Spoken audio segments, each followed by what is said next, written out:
السيدات والسادة متابعي قناة أيامنا تيفي، أهلا بكم في النشرة الرياضية تقرأها عليكم رنا محمد.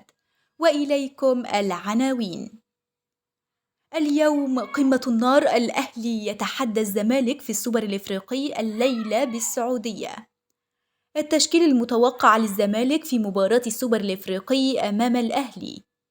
أحمد الغندور يدير مباراة جنوب السودان وأوغندا بتصفيات أفريقيا.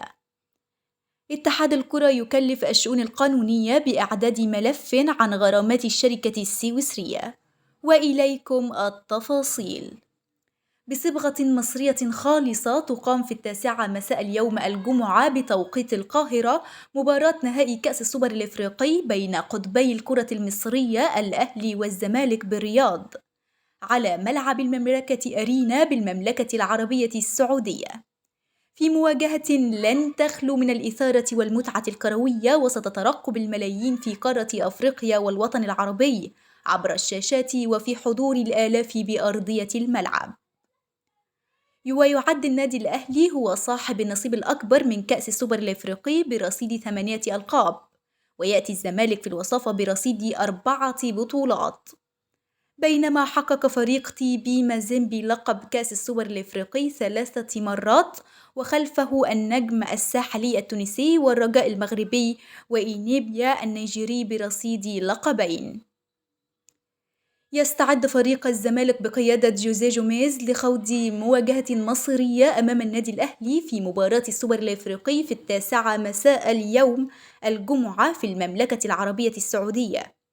ويبدو التشكيل المتوقع للزمالك أمام الأهلي مكون من محمد صبحي في حراسة المرمى، ومحمد شحاتة، وحمزة المثلوسي، وحسام عبد المجيد، وعمر جابر في الدفاع، وعبد الله السعيد، ونبيل عماد دونجا، وناصر ماهر في الوسط، وأحمد السيد زيزو، ومصطفى شلبي، وسيف الدين الجزيري في الهجوم.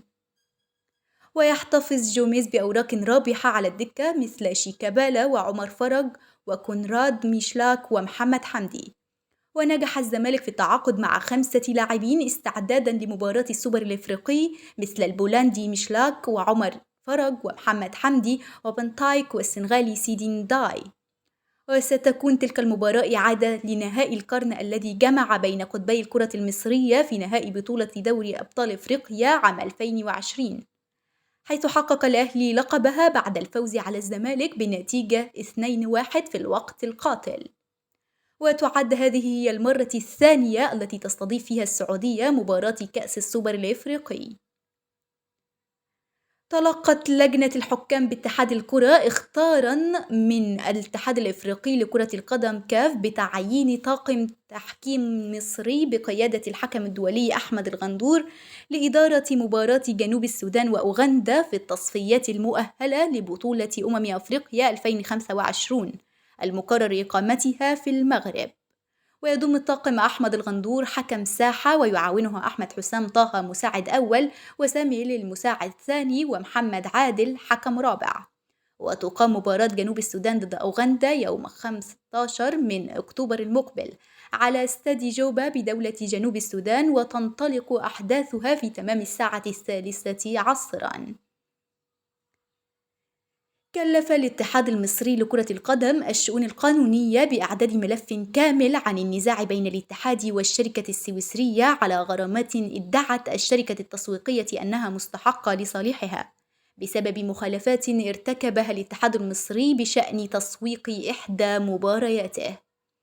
وكانت تقارير صحفية سويسرية قد ذكرت أن اتحاد الكرة المصري يواجه أزمة مالية تهدد مشاركة المنتخب في نهائيات كأس العالم عام 2026، حيث أفادت صحيفة بليك السويسرية بأن الاتحاد الدولي لكرة القدم الفيفا فرض عقوبات على اتحاد الكرة المصري بسبب عدم تسديد مستحقات مالية لشركة سويسرية نظمت مباريات للمنتخب المصري.